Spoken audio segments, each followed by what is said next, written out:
बिस्मिल्लाहिर्रहमानिर्रहीम। अस्सलाम वालेकुम। मैं हूं खुर्रम इब्न शबीर और आप देख रहे हैं मेरा यूट्यूब चैनल। वसीम अकरम की किताब सुल्तान मंज़र आम पर आ चुकी है और वसीम अकरम की जो किताब है उसमें उन्होंने क्या इंकशाफात किए हैं इस पर गुफ्तगू करेंगे। वसीम अकरम की जो किताब है सुल्तान, कौन सा खिलाड़ी मैच फिक्सर था, वो क्या कहते हैं, इमरान खान की कारकर्दगी 1992 वर्ल्ड कप के हवाले से भी डिस्कस किया गया इसमें, और इसमें सलीम मलिक के हवाले से क्या बात की गई है, जो कि सलीम मलिक सीख पा हो गए हैं और उन्होंने भी रिएक्शन दिया आगे से। अताउर रहमान के हवाले से उन्होंने क्या कहा। इसके अलावा रमीज़ राजा जो इस वक्त पीसीबी बोर्ड के चेयरमैन हैं, उनके बारे में उन्होंने कहा है कि वो कमज़ोर फील्डर होने के बावजूद उन्हें स्लिप पर क्यों खड़ा किया जाता था। इस पर भी बात करते हैं। इनामुल हक जो हैं पाकिस्तान में अभी बड़ी अच्छी कारकर्दगी पेश कर रहे हैं। इनामुल हक और उस्मान कादर के बारे में उन्होंने ये कहा कि ये दोनों किस वजह से टीम में मौजूद हैं। इसके अलावा वसीम अकरम ने ख़ुद जो है वो मतलब है कि कुकिंग के शिकार हो गए थे, उस हवाले से भी उन्होंने इसमें ज़िक्र किया, तज़किरा किया।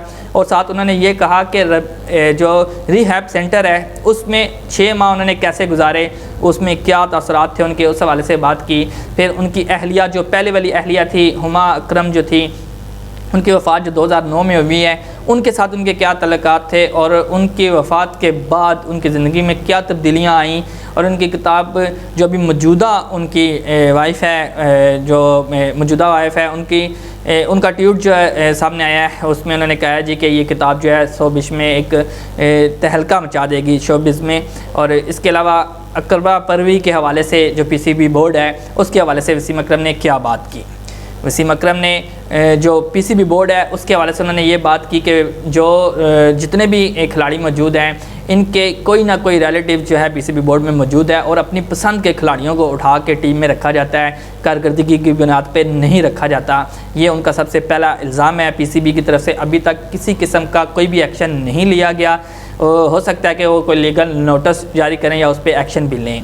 इमरान खान के हवाले से उन्होंने क्या बात की है। और इसके अलावा सलीम मलिक के हवाले से पहले तज़किरा करते कि वसीम अकरम ने सलीम मलिक के बारे में ये कहा है कि जो सलीम मलिक हैं ये तंग दिल थे, तंग नज़र थे और ये मुझ पे हुक्म चलाते थे। और कई दफ़ा उन्होंने मेरे जूते साफ़ करने के लिए भी, अपने जूते साफ़ करने के लिए भी मुझे कहा और इस तरह की बातें उन्होंने की। लेकिन सलीम मलिक कहता है कि अगर मैं तंग नज़र होता तो अपनी कप्तानी में वसीम अकरम को बॉलिंग करने के लिए क्यों बुलाता या बॉलिंग क्यों करवाता। ये तो एक अलग बात है। वसीम अकरम लेजेंड थे, उनकी पास इतनी काबिलियत थी कि उन्हें कोई भी कैप्टन जो है ना लाजमी खिलाता है। रमीज़ राजा के बारे में उन्होंने जो इंकशाफ किया है उसके हवाले से तहकीक भी होगी, शायद बात करेंगे। लोग कहते हैं कि वसीम अकरम कहते हैं जी कि रमीज़ राजा जो है एक सुस्त फील्डर थे और कमज़ोर फील्डर थे, इनसे कैच पकड़ने नहीं होता था, लेकिन उसके बावजूद इनको स्लिप पे खड़ा किया जाता था।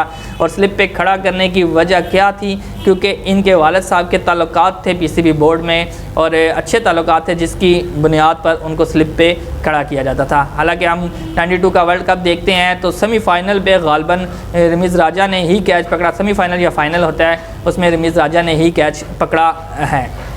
इसके बाद इमामुल हक और उस्मान कादर की बात करते हैं। इमामुल हक और उस्मान कादर के हवाले से वसीम अकरम कहते हैं कि इन दोनों खिलाड़ियों की टीम में शामिल होने की जो वजह है वो उनके अब जो बड़े हैं वो क्रिकेट बोर्ड में पहले रह चुके हैं या वो क्रिकेट खेल चुके हैं, इस वजह से उनके मतलब कि साबका क्रिकेटर रह चुके हैं, इसकी वजह से उनको टीम में रखा गया है। और हुमा अकरम के बारे में जी कहते हैं जी कि 2009 में हुमा अकरम जो हैं उनके साथ इनके तल्लुकात थोड़े से ख़राब हुए थे। वो इस वजह से हुए थे कि ये नशे की लत में पड़ गए थे, कुकिंग का जो नशा है वो करते थे और हुमा अकरम इनको मना कर दी थी। और उसके बाद ये है कि हुमा अकरम ने उनको रिहैब में रहने का मशवरा भी दिया था, जो रिहैब सेंटर होता है जहाँ नशेई लोगों को जो है ट्रीट किया जाता है, तो उसमें रहने का मशवरा भी दिया था।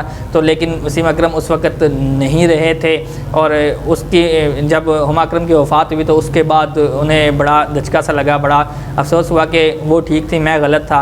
तो उसके बाद उन्होंने अपने आप को जो है ना ठीक करने की कोशिश की और फिर उसके बाद उन्होंने ना रिहैब सेंटर में अपने आप को पेश किया। 6 माह तक वहाँ रहे और कहते हैं कि वो बड़ा जो दूसरे ममालिक में होता है, स्विमिंग पूल भी होते हैं वहाँ, जिम भी होता है, बहुत सारी जगह होती है, बड़ी खुली जगह होती है वहाँ। लेकिन पाकिस्तान में जो सेंटर था उसमें वो कहते थे कि बड़ा तंग सा था, कुछ कमरे इधर बने हुए, कुछ कमरे ऐसे बने हुए, दरमियान में जो रास्ता था इस तरह का, और बड़ा ही मतलब कि मुश्किल तरीन वक्त गुजारा उन्होंने वो 6 माह जो गुजारे हैं।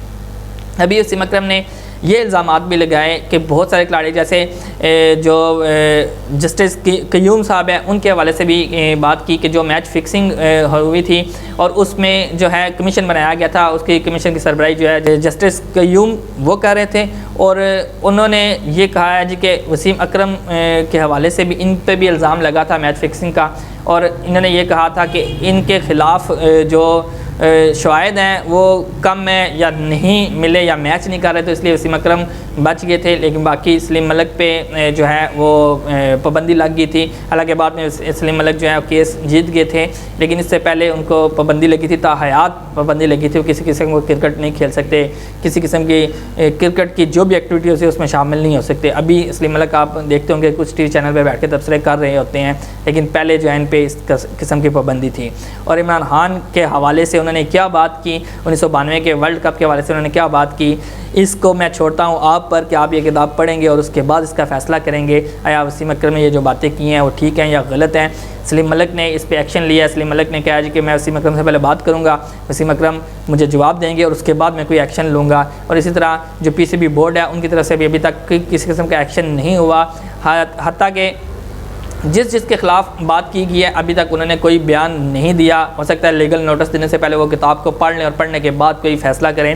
اور ایک شخصیت جو ہے جوید میاں داد کے حوالے سے انہوں نے کہا جی کہ انہوں نے مجھے بڑا سپورٹ کیا اور انہوں نے مجھے دریافت کیا، یہ مجھے آگے لے کر آئے، اور جوید میاں داد کے حوالے سے انہوں نے بڑی اچھی گفتگو کی کہ مجھے سپورٹ کرتے تھے ہر پروگرام میں، ہر کرکٹ کے میچ میں یا جو بھی چیزیں ہوتی تھیں اس پہ مجھے وہ سپورٹ کرتے تھے۔ تو یہ ساری کی ساری ایرادات تھی، اور اس کے اندر اور بھی بہت ساری باتیں ہیں۔ آپ یہ کتاب پڑھیں گے، دیکھیں گے اور اس کے بعد فیصلہ کریں گے، اور مجھے بتائیے گا کہ یہ جو تجزیہ کیا گیا ہے اس میں کسی بہتری کی ضرورت ہوئی تو میں اس کو بہتر کرنے کی کوشش کروں گا۔ مجھے اجازت دیجیے گا، اگلی ویڈیو میں پھر حاضر ہوں گے۔ اللہ حافظ۔